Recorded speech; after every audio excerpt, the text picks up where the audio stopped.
Welcome to our Wednesday meditation service.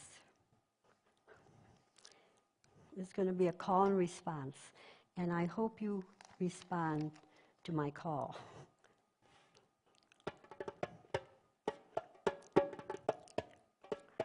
Oh, my beloved,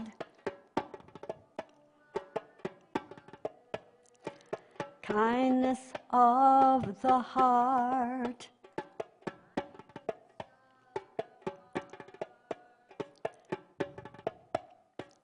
blessed of all life, I bow to you.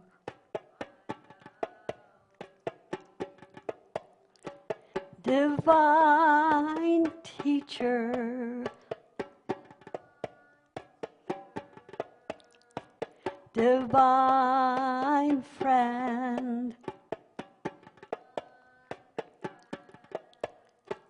I bow to you.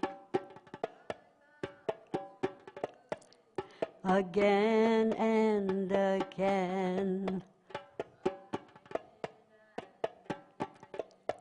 and I'm coming home, and I'm coming home, and I'm coming home, and I'm coming home. Coming home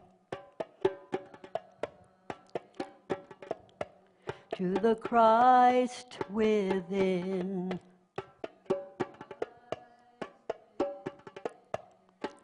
Coming home to the Christ within. Coming home to you.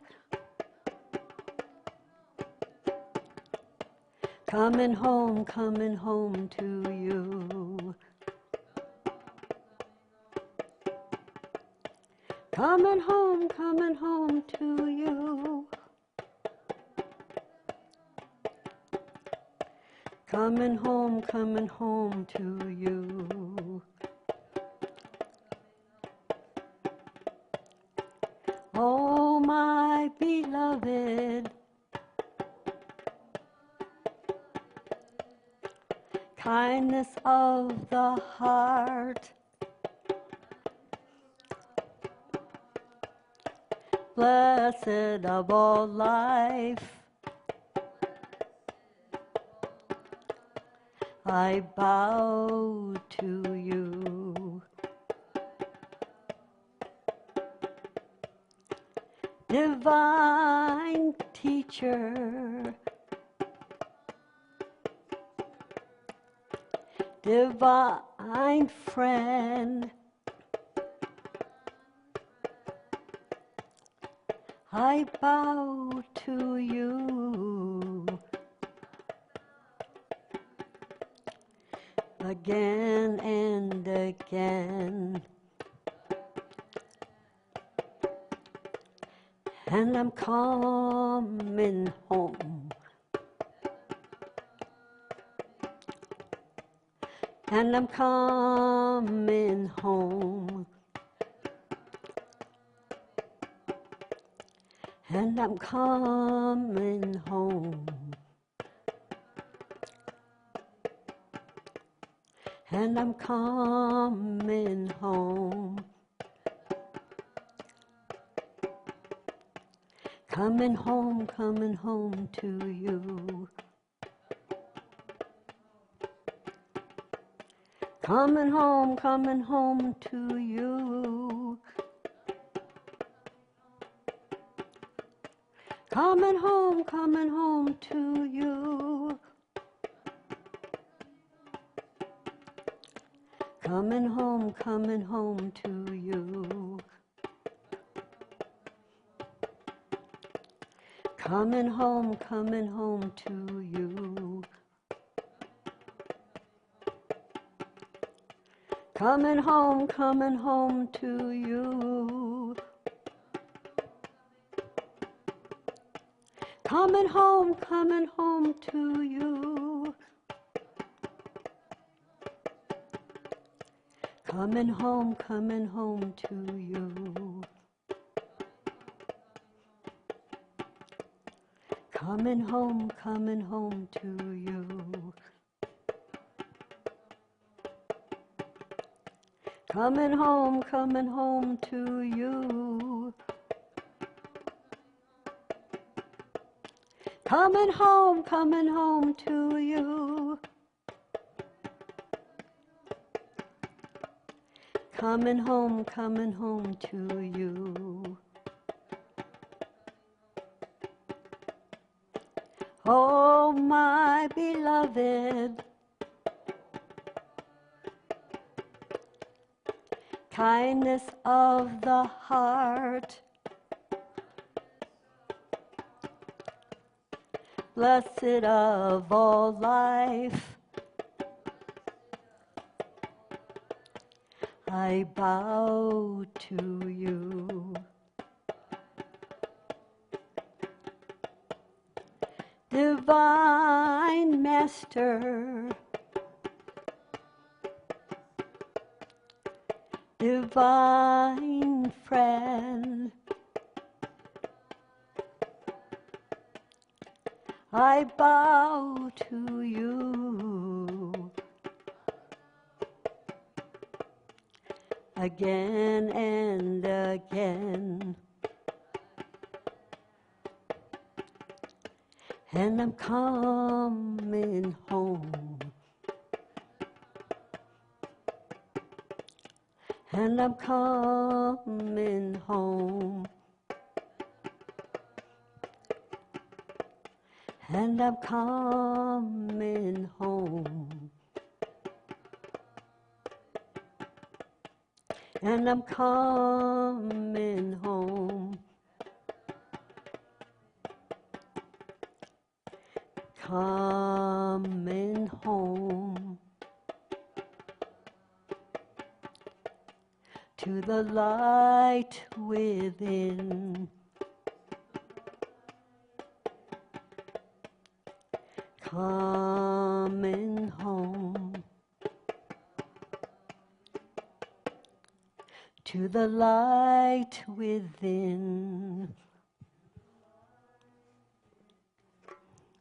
Coming home.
Good evening, everyone.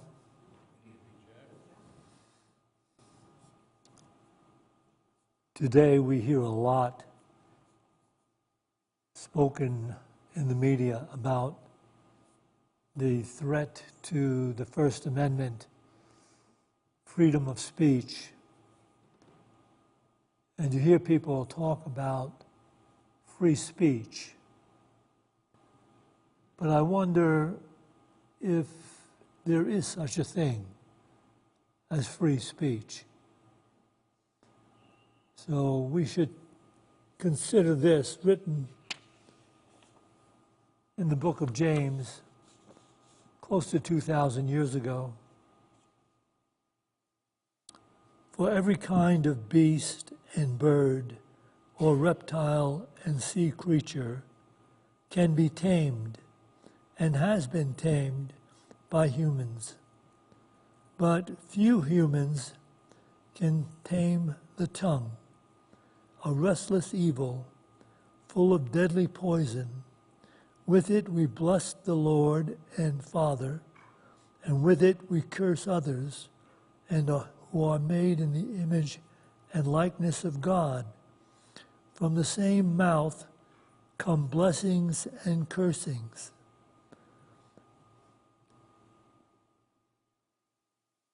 My brethren, this ought not to be so. Does a spring pour forth from the same opening fresh water and brackish water?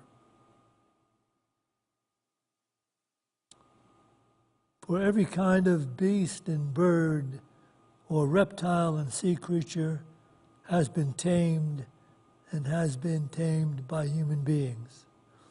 But few human beings can tame the tongue, a restless evil, full of deadly poison. With it we bless the Lord and Father, and with it we curse others, who are made in the image and likeness of God. From the same mouth come blessings and cursings. My brethren, this ought not to be so. Does a spring pour forth from the same outlet fresh water and brackish water?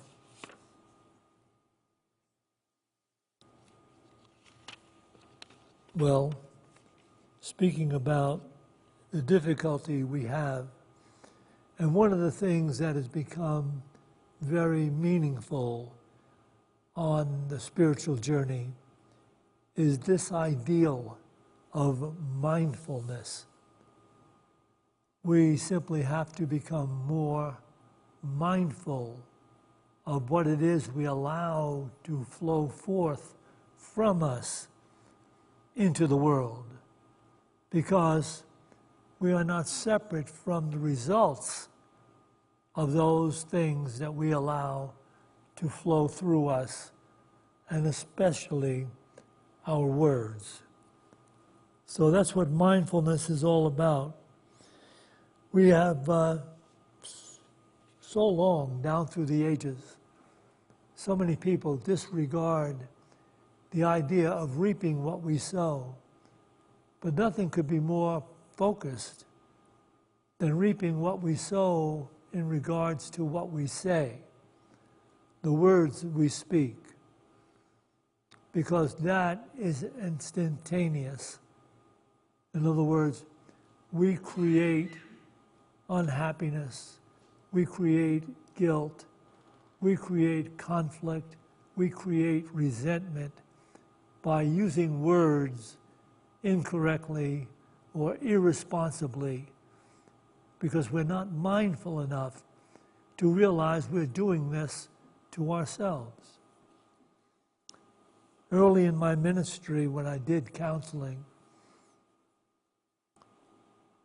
it was very clear to me how many difficulties in people's relationships were created by what they said, their words. I think some people actually believe they can say things that are going to create negative responses, and then later on it's all going to be okay, and then they'll do it again and again, thinking that it's never going to have any effect on them. But you can tell, if you've been involved in counseling, it has already affected them. So our words are forever affecting us. The real problem is this: we have grown used to feeling guilty. We've grown used to feeling negative. We've grown used to feeling despair. We've grown used to feeling confused. We've grown used to it. And we don't relate that it has to do with our state of mind. And that state of mind is revealed in the things we think and say most often. That's all that we are involved in doing, is creating the experience of the lives we are living. And when we awaken to the idea that our words do have an effect, that there is no such thing as free speech. You cannot go about holding negative images and speaking negatively about others without you having negative effects within your own experience, your state of mind, your physical body, your relationships are all tainted if you're holding negative thoughts and speaking negative words. That's all there is to it. That's why it is necessary for us to become mindful. We can't just let these things continue. We have to take to task our own awareness, our state of mind. And we have to learn how to pause. When we feel something of a negative nature rising in our consciousness, we have to pause. In other words, if we're really mindful, we will pause. And we'll ask within ourselves, where is this coming from?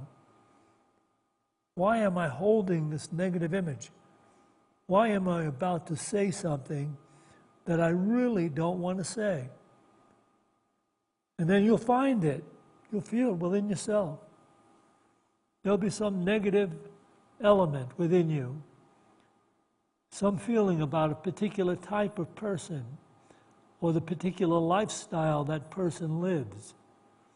And you'll feel like they need to be brought up and they need to be changed to live more like I live or like normal people live. But that's just a total illusion. We have been given free will, everybody. And they are learning from their own decisions and choices themselves, whether or not they're finding happiness or finding peace, finding feelings of love. We don't have to enter into their karma.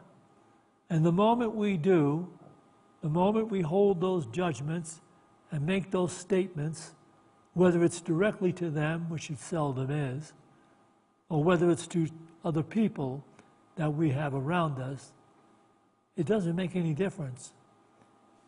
Any type of grievance cuts off the endorphin chemical process. And I think a lot of it has to do with the never-ending radio talk and television talk, talking heads. It goes on from one end of the day to the other. You'll find it everywhere. You find it on your computer. You find it everywhere. And what are they saying? Most of these people that are saying something on the radio or on the television set, they are operating out of an illusionary definition of life and self. And their self-interests seem to ride on whether or not they can maintain a listening audience. And to maintain a listening audience in the world, they suppose that they have to ignite their adrenaline response. If they ignite their adrenaline response, then they'll come back and watch the show again tomorrow, or they'll keep watching it, because they have this limited idea that people just want to feel right and justified. They want to have somebody they can hold in limitation, so it bolsters their own idea of self. If they can hold someone in negative ideals, then they feel, I'm not bad, I'm not crazy, I'm not limited like them. And that gives them this left-handed rush of adrenaline, of vengeance. How insane when you realize we were made in the image and likeness of God, benevolent love. And yet, we absolutely ignore that in the way we carry on our lives and wonder why we're not happy.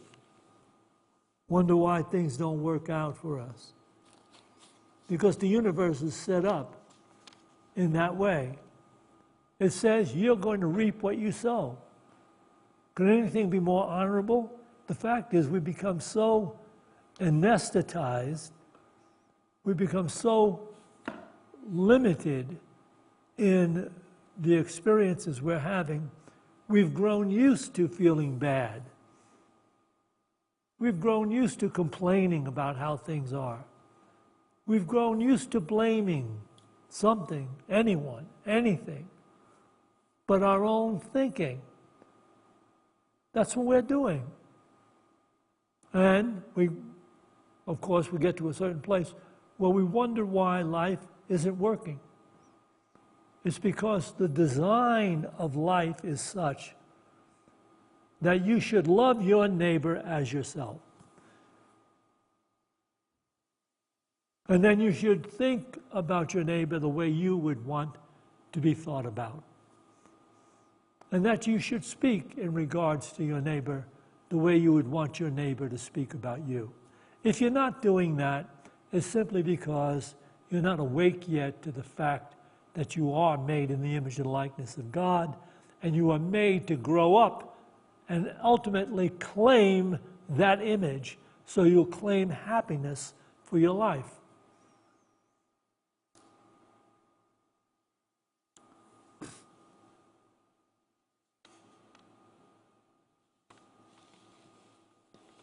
In a sense, you can say that the talking heads on television, the news, there's always has to be something controversial.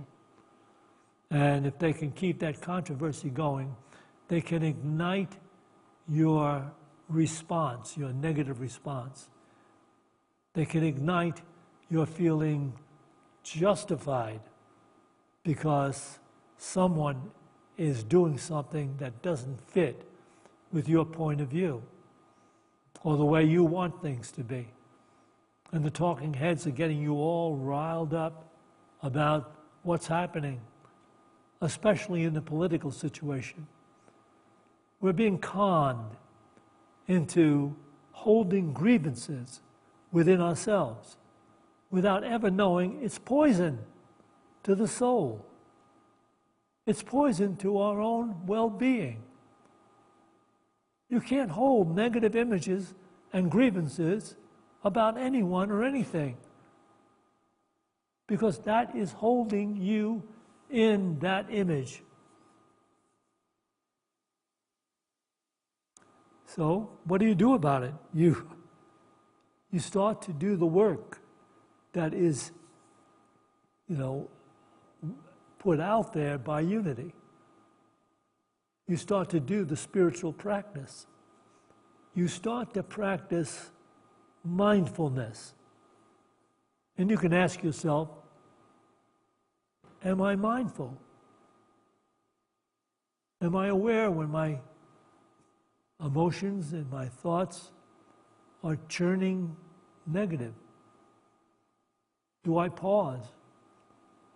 Do I realize this is not what I want? Do I choose peace instead? Harmony, healing, forgiveness, consideration. Am I that person? Am I doing that? Am I really in alignment with the will of God? People say, well, I'd like to know what the will of God is. I just want to know what the will of God is. Well, the will of God is just that. That positive, perfect awareness of doing unto others what you would want others to do unto you. I mean, when you think about all that has happened through religion over the millennia, all that religion has been involved in, I'm talking about probably more or as many people have been destroyed, murdered by religious beliefs and religious organizations. And then you're not even counting the ones who are destroyed by their own words. But in fact, they are. So it's wise for us to look at some of these teachings that have come down through the ages. I mean, these teachings are thousands of years old, because they know that the problem in the world is not something taking place outside of us. The problem in the world is consciousness, what the people of the world are holding and believing. So you can read this in the book of Matthew, chapter 12, verse 34, starting with verse 34. For out of the abundance of the heart, the mouth speaks. The good person, out of his good treasure, brings forth good. And the evil person, out of his evil treasure, brings forth evil. I tell you, on this day of judgment, people will render account for every careless word they utter. For by your words you will be justified, and by your words you will be condemned. I don't think anything could be plainer than that. I mean, what would it take? If this isn't as clear as it can be, I don't know what it would require to get people to acknowledge the fact that they are complicit in the life they are experiencing. If you don't like what you're experiencing, stop trying to change those other people. Stop trying to change the political system. Stop trying to change the world. Change your mind. Change your state of consciousness. Become mindful and see what happens when you do that. Because this is absolute truth. For out of the abundance of the heart, the mouth speaks. The good person, out of his good treasure in his heart, brings forth good. And the evil person, out of his evil treasure in the heart, brings forth evil. I tell you, on this day of judgment, people will render account for every careless word they utter. For by your words you are being justified, and by your words you are being condemned.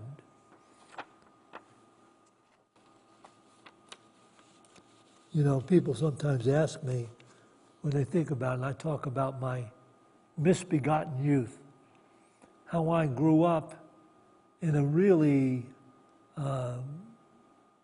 negative conditions, in a depressed area of poor people who were just struggling to survive. And they were so desperate in what they believed that they thought stealing was okay. Most of them would glorify the idea that if you could steal something and get away with it, then good for you, because the whole world is crooked. Well, you see, for them, the whole world was crooked in their own mind. They did not have inspiration. They were not motivated to try to rise their consciousness out of that limited consciousness in which they found themselves. And for many of them, they were born in it, raised in it, and continued in it. I was a victim of that. I learned all the wrong things and lived a stupid life. I often joke with Norma about how much better off I would be today if I had only grown up and had gone to school with the serious motivation and had gone to college. And she laughs at that. I joke about it. But at some point in my life, the illusion played out. Played out for me when I was running for my life under a hail of bullets, being chased by the police. So, you don't have to go to those extremes to get what's needed. You have it right here. You know, the best thing that could have happened in that escape is if there was, God appeared and said, okay, everybody, hold it. You running for your life, just stop. You chasing and firing bullets, just stop. What you all need to hear is this.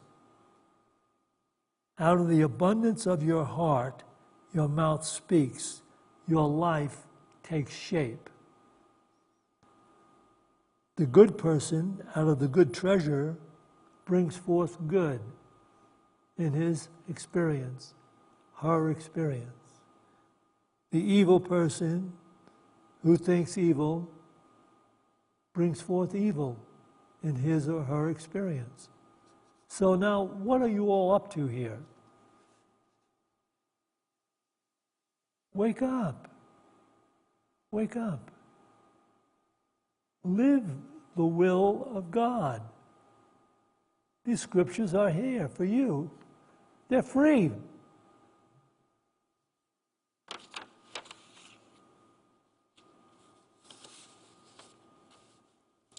I remember one of the revelations I had when I traveled down to Chaco Canyon in New Mexico with my children when they were pretty young, probably 5, 6, and 7, about that age. And Norm and I went down there, and we actually camped down there. And I took some time to climb down into one of the Native American kivas. They had this beautiful kiva there. I have many of them, kivas, that were built. This was one built of wood in a beautiful circle. It probably would have seated 40 or 50 people. And I thought of all the ceremonies that took place there. And I climbed down into it, and I sat still. And as I sat still, I used the Lord's Prayer to become centered. And as I was doing that, I had this insight.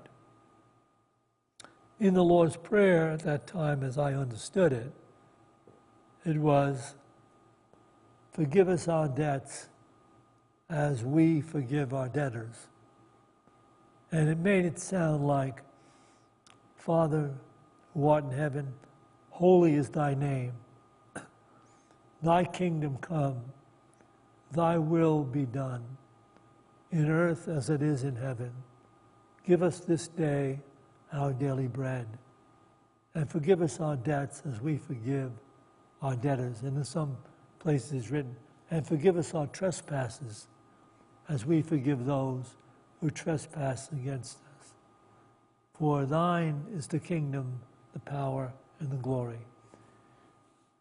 As popular as that prayer is among people in the Western world, very few of them really understand what is being stated in that prayer. And in the Kiva at that time, when I started meditating, I had the insight that there's no middleman. We're praying to a middleman, saying to this middleman, will you please forgive us our debts or forgive us our trespasses? That means when we trespass against kindness, consideration, forgiveness, healing love, brotherly love, when we trespass against that, forgive us, as we forgive those who have trespassed against us. Sounds like there's a middleman. There isn't. In my insight, I realized the sins are forgiven when we forgive. As soon as we release our particular trespasses, they go away. There is no other one. There's no third party. There's no God who's a referee. When you stop holding negative ideas, limited concepts, entertaining loveless thoughts and loveless actions, when you stop doing that, that's it. No other religion is needed. Can you imagine how simple it is? And look at all that has taken place in the name of religion and God. And all that needs to be understood is be mindful not to hold limited, loveless thoughts about others or yourself. And be mindful not to allow those thoughts to motivate you to loveless actions regarding others and yourself. That's it. I can't imagine anything being as clear as that.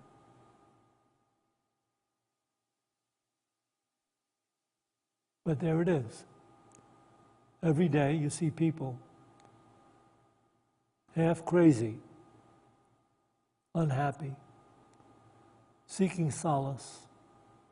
Today there was a part on the radio about young people going on Chat PT, the AI character that supposedly now has all the answers. And they're asking it about suicide. They've done research, they're doing research on this, that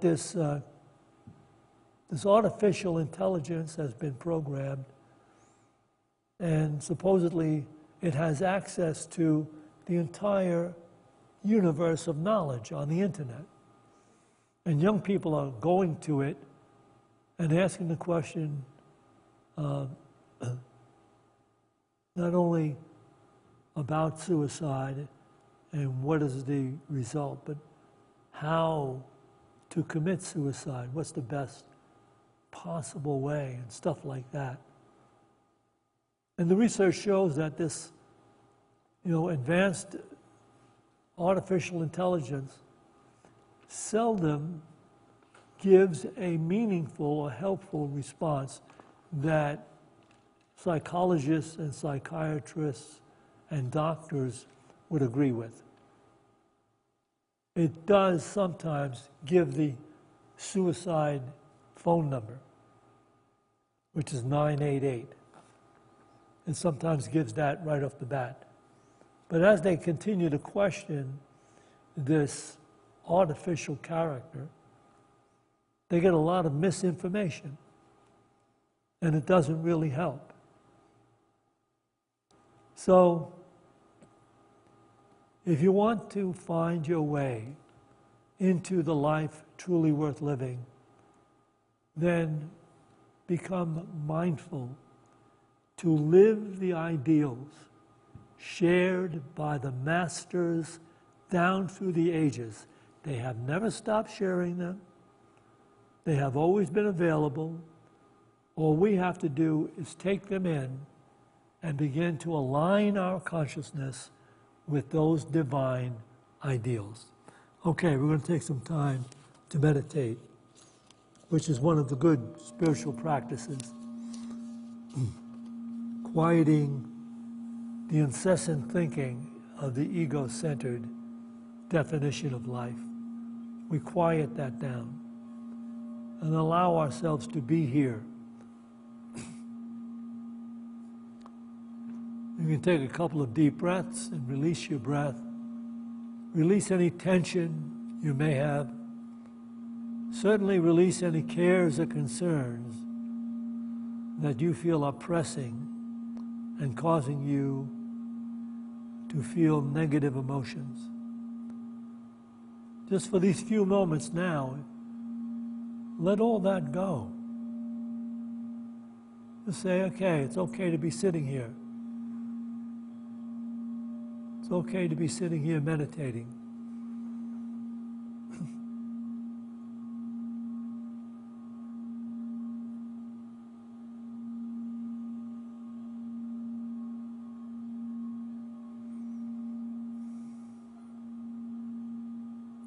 You may want to use this mantra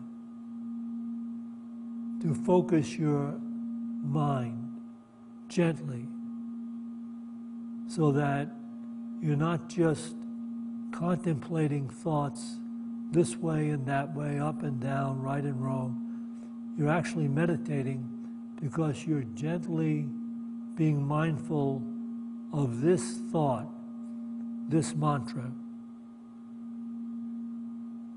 My thoughts, my words, my attitudes declare the quality of my soul, establishing peace or animosity.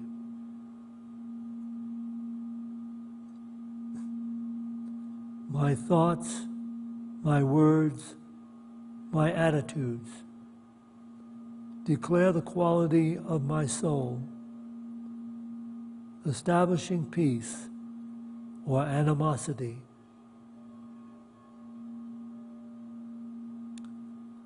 My thoughts, my words, my attitudes declare the quality of my soul, establishing peace or animosity.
In this refined level of awareness, we will offer the names of those that have been submitted to our prayer list. Just sustain this universal peace of mind, realizing all minds are in communication. So let each name that is called receive this universal awareness.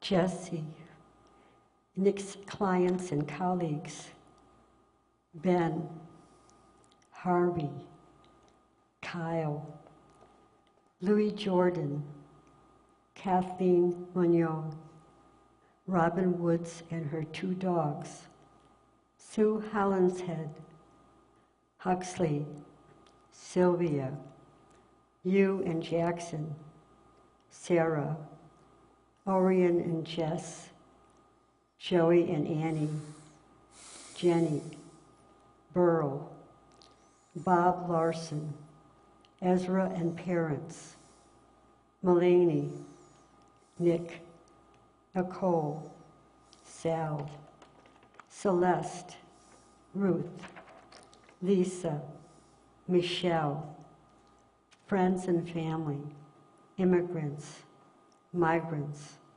LGBTQ community, women, poor in spirit, poor in finances, Joyce, Kristen, Shane, Jackson, Riley, Wendy, Jay, Barbara, Karen, Aaron, Madison, Bridget,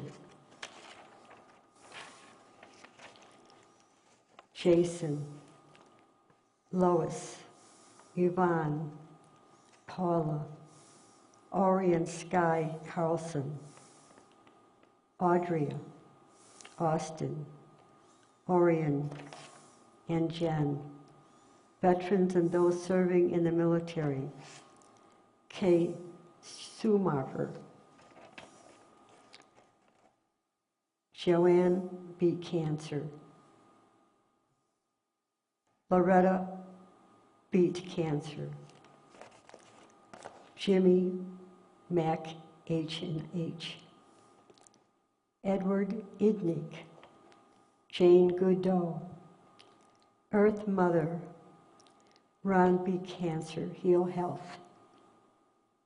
And you can call out a name at this time if you would like to do so. Sandy Spahn, Dan Spahn, Shad Daniel Groveland, and the Groveland family, S. Casey and family.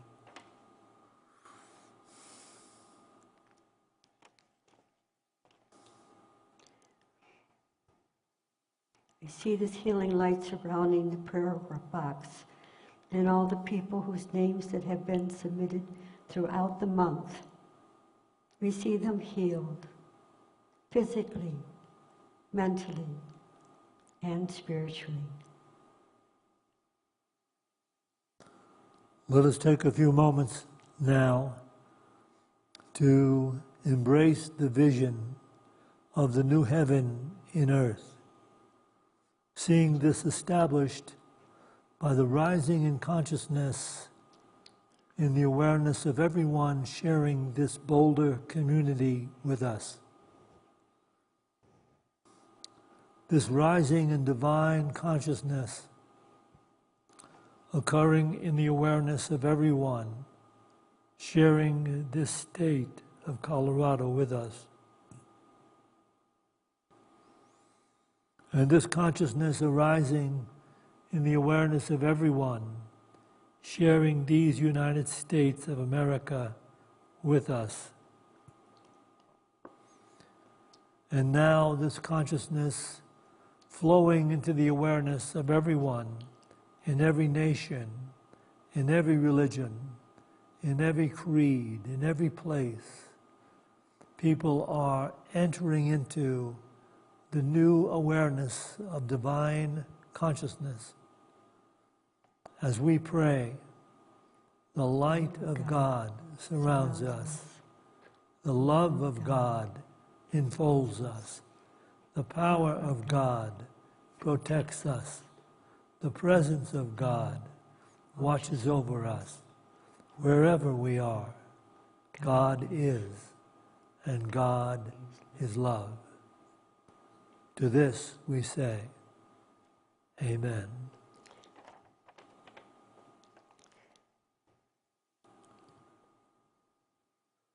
We will take an offering for unity now.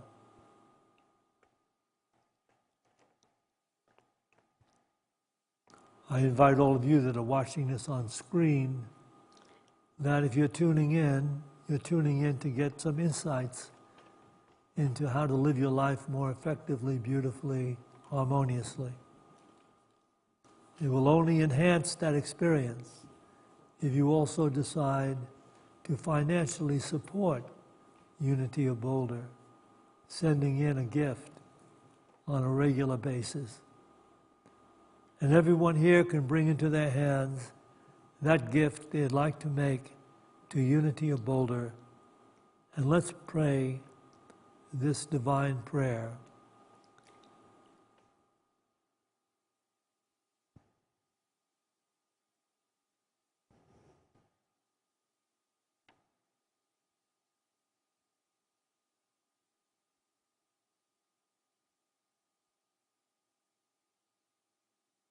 And so it is.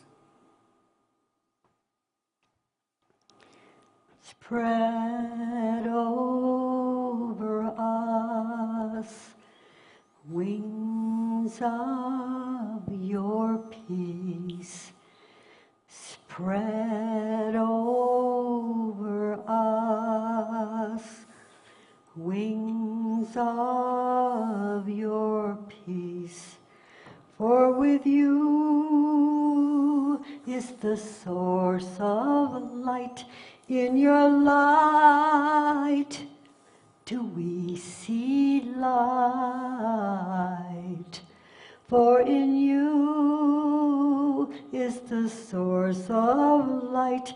In your light do we see light. We see light. We see light.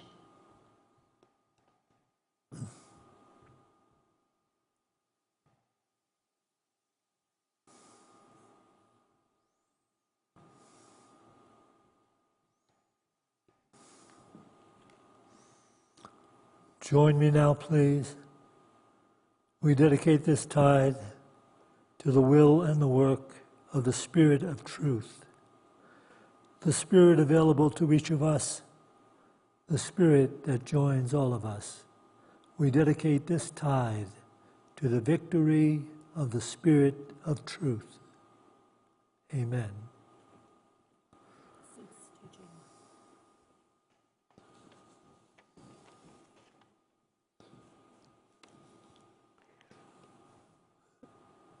Anyway, we have the bookstore and gifts in the bookstore, which are really unique, and refreshments. So if you'd like to come and talk with us and we meet one another, that would be great. So we'll meet you over there. All right. See you all on Sunday at the 9 a.m. or the 11 a.m. service. Have a beautiful evening.